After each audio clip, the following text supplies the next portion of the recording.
Sir Peter Blake showed us that a small country could achieve incredible things. The Sir Peter Blake Trust inspires the next generation of Kiwi leaders, adventurers and environmentalists by giving them the skills and the opportunities to lead, inspiring all Kiwis to believe they can, to get passionate, to make a difference. During Leadership Week, a group of Kiwi leaders will be visiting schools, inspiring children throughout the country. Register your school today at sirpeterblaketrust.org. Kia ora and hi everyone, and welcome to the first ever Dream Team live session. My name's Mike McRoberts. I'm a TV journalist and presenter at TV3's News Hub, as well as a proud supporter of the Sir Peter Blake Trust. Now, every year, hundreds of Dream Team leaders visit schools around the country to share their personal stories. We want Kiwi kids to dream big and be inspired to follow your dreams. At the same time, thousands of young people are also tuning into digital sessions just like this one to hear the amazing stories of our Dream Team leaders. We're so excited to be able to live stream a Dream Team session for the first ever time with schools from all around New Zealand. So thank you so much for tuning in. Our Dream Team leaders follow in the footsteps of one of our greatest Kiwi heroes, Sir Peter Blake. Sir Peter Blake won the Whitbread Round the World Yacht Race after trying for 17 years. He went on to win the America's Cup for New Zealand for the first ever time, and then won it again when the Cup was hosted in Auckland. He had huge dreams for our country, and his greatest legacy was making New Zealanders believe we can achieve the impossible. And as you've seen at the start, we played a video of Sir Peter Blake and what an inspiring character he was. In today's Dream Team live session, we're going to hear from a man who played more than 100 games for the All Blacks and led the haka 31 times. He's also the most capped Super Rugby player of all time and was a key member in the 2011 and 2015 World Cup winning All Black teams. Now retired from the game, rugby legend Keven Mealamu is here today to talk about his incredible leadership journey and how he went from being a schoolboy in Tokoroa to one of our greatest All Blacks. Now, if you've got any questions for Keven, he'll be answering some of them shortly, so tweet them to us at sirpeterblakeTR or email info@sirpeterblaketrust.org now, and make sure you include your name and what school you're from. Well, it's a great opportunity now to welcome Keven Mealamu. Kia ora, Keven, and welcome. Kia ora, it's great to be here, Mike. Fantastic. Now, let me just ask you about how you first began this journey. What were your goals and dreams? What inspired you to end up where you are today? Well, Mike, growing up as a young boy in Tokoroa, you know, that pull for the All Black jersey was something that I felt really early. And my earliest memory of the All Black jersey, or watching rugby, was actually watching one of my heroes play at the Rugby World Cup all the way back in 1987. And so that hero of mine was Michael Jones, and watching some of the things that he had done on the field, the way he scored his tries, the way he tackled, I used to try and do the same thing in the backyard with my brother. So all those things that I would watch on TV, all the cool moves that they have done off lineouts and so forth, me and my brother would try and emulate in the backyard. So you see Michael Jones, you think, I want to be an All Black. How do you go about that? You know, I think the first thing was, you know, when I'd seen some of the things he had achieved and learned a little bit more about him, he was not only such a fierce rugby player, but he was a real good man as well. And so, you know, for me it was, man, I'd love to be able to do the things that this man has been able to achieve. And although, you know, to be able to get there, the road's not always straight, and you can always see all the way to the end. Not every team that I wanted to be in or be a part of, I made. So there were a few bumps along the way, and there were a few trials that I had to go through that, you know, some people see them as, you know, this is going to halt my progress, but sometimes when you look at it from a different point of view, if it's a challenge and it's going to help me grow and help me get better, then I'll take that on board and try and get better along the way. Well, that's a really interesting comment that you make, because I guess probably every New Zealand kid wants to grow up and be an All Black, and so, you know, obviously a lot of them don't, and there are probably some fantastic rugby players out there who never made it to All Black level. And as we've just heard about Sir Peter Blake, it took him 17 years to win his first Whitbread Round the World Yacht Race. So How do you do that? Is it just a matter of coping with those disappointments and pushing past them? I think it's definitely one of the tools, being able to cope with disappointment. But I think, you know, one of the things my dad always used to say to me when I was growing up, when we moved from Tokoroa to Auckland, one of the biggest changes that really stood out for me were the size of guys. And I was never a big guy, but my dad always told me, you know, son, when you're out on the field, you have to show courage. And as you know, before I'd even hit the field, Dad would always be there to help me with my training. So he always said, "Work hard, don't be afraid of it, son." You know, with that sort of hard work, it always pays off. You know, hard work always pays off. And when I met some of the big guys that I would meet on the rugby fields here in Auckland, my dad's word would always stand out to me. You know, show courage when you had to go and tackle the biggest guy on the field, and you know, don't be afraid to outwork them. And so, what was it like making the All Black squad and wearing that black jersey for the first time?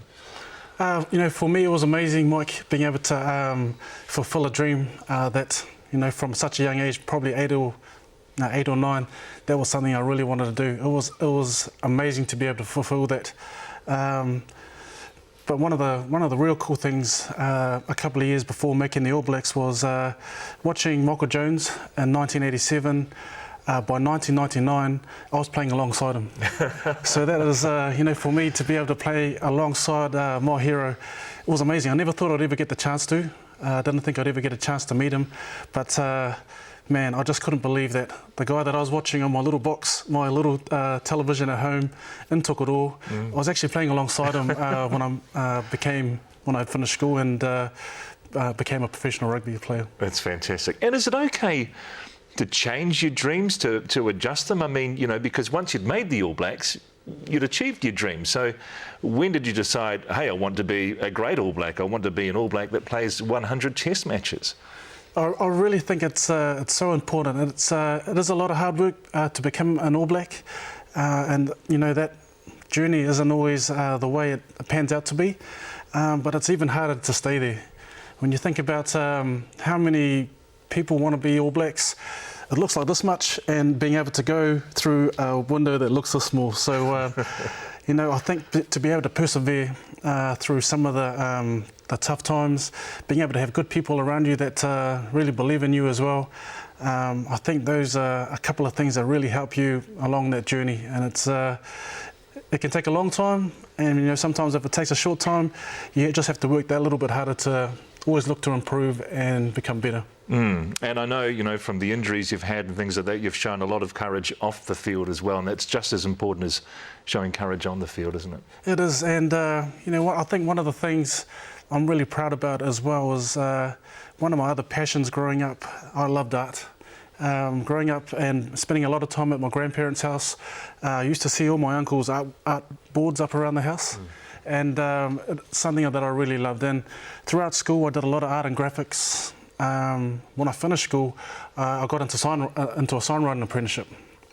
And I can stand here today and share with you that, you know, I've been able to illustrate 7 children's books. So to be able to have those passions and to be able to live them out, it's amazing that, you know, if you really believe and if you really trust in your ability, you can really do the things that you want to do in life. So that was a completely different goal. It was a different goal, but it's, you know, it's nice to have a couple. Rugby definitely off the field was something that on the field was something I really loved, and off the field, art was a real passion of mine. You know, being able to, you know, I love architecture, I love colours, and you know, to be able to grow up and see my uncles and aunties work around the house, it was pretty amazing. Yeah. Well, you've got such an inspiring story, and I'll tell you what, you've inspired a lot of questions. They're flooding in here now, so let's go to the first one. We've got one from Matthew from Whakatane Intermediate. He says, I want to be an All Black, so my question is, what inspired you to be an All Black? Well, I guess you've talked about Michael Jones. Was there anything else that inspired you? I think, you know, just seeing some of the things that All Blacks had, some of the All Blacks had done. You know, my favourite All Blacks, like Sean Fitzpatrick. Yeah, what it meant to them, watching Buck Shelford do the haka and lead the haka, that was special to me growing up. So, you know, being able to see some of the things I had seen as a youngster, it really inspired me to want to be able to do the same thing on the field as well. Here's a very interesting one from South New Brighton School.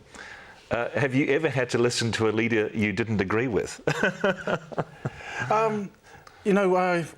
Being around a lot of people, you hear a lot of different things, and it's for me, it's not always about not agreeing, but it's being able to learn new things.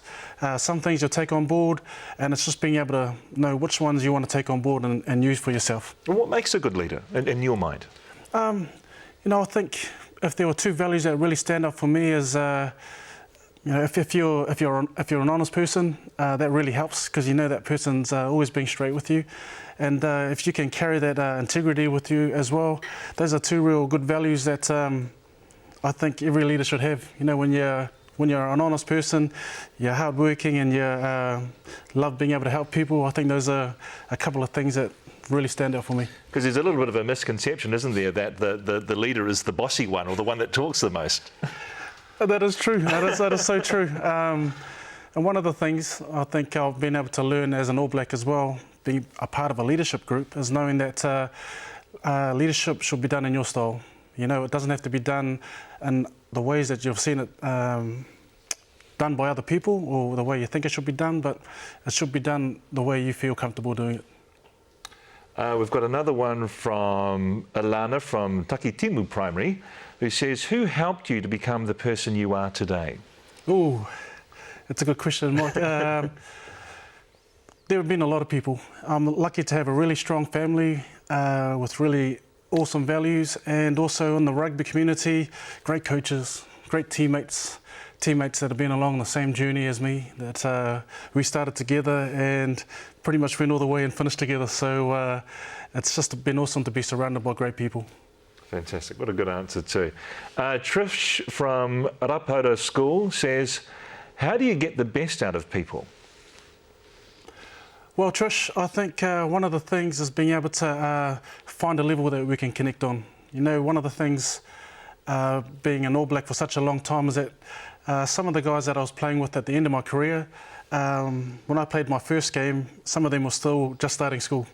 So that was a big difference. That was a big difference in age. But finding something that finding a level that we could connect on, I think that really helps. And once we have that connection, it makes it so much easier to be able to talk, share, and it's as easy as keeping it real simple as that.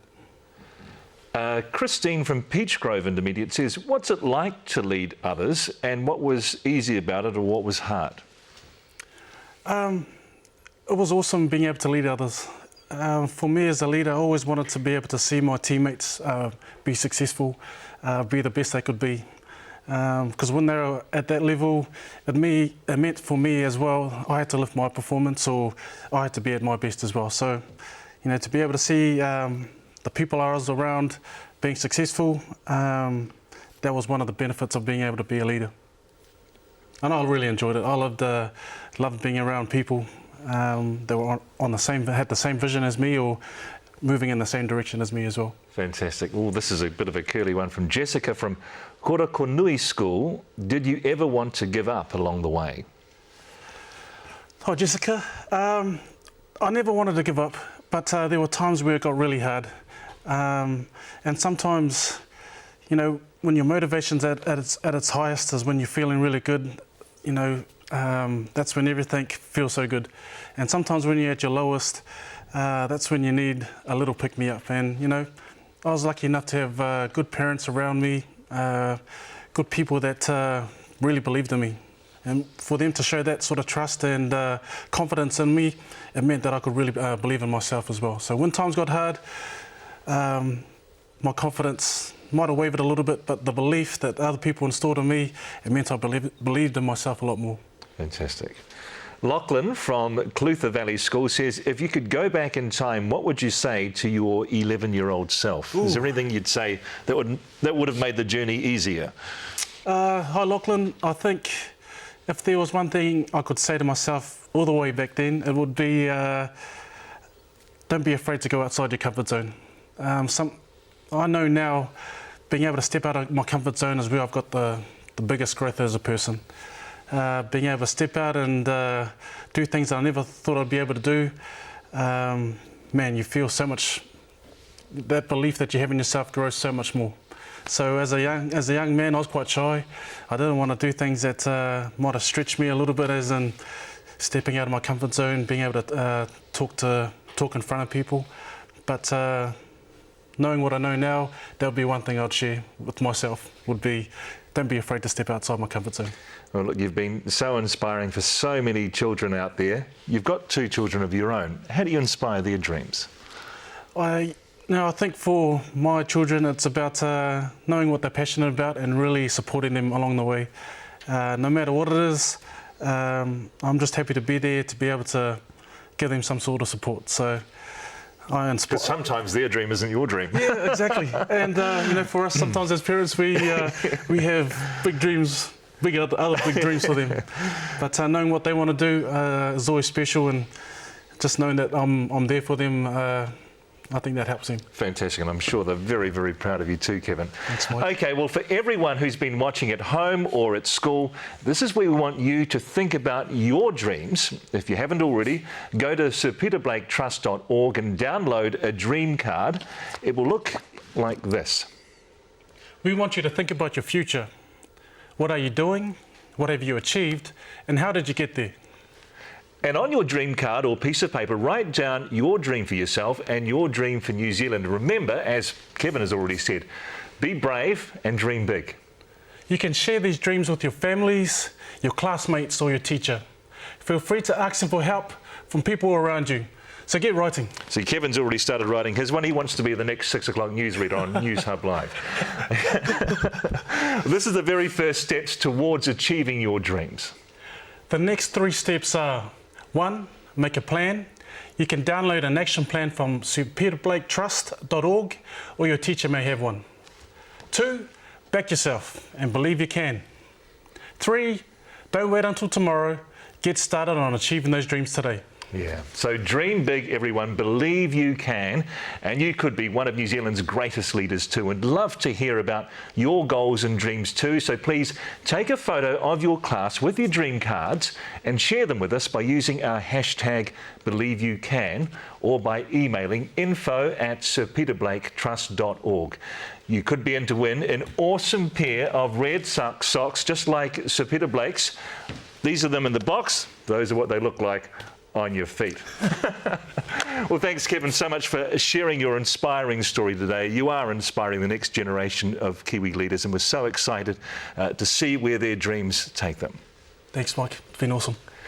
And enjoy your leadership with everyone this week. And remember, dream big and believe you can.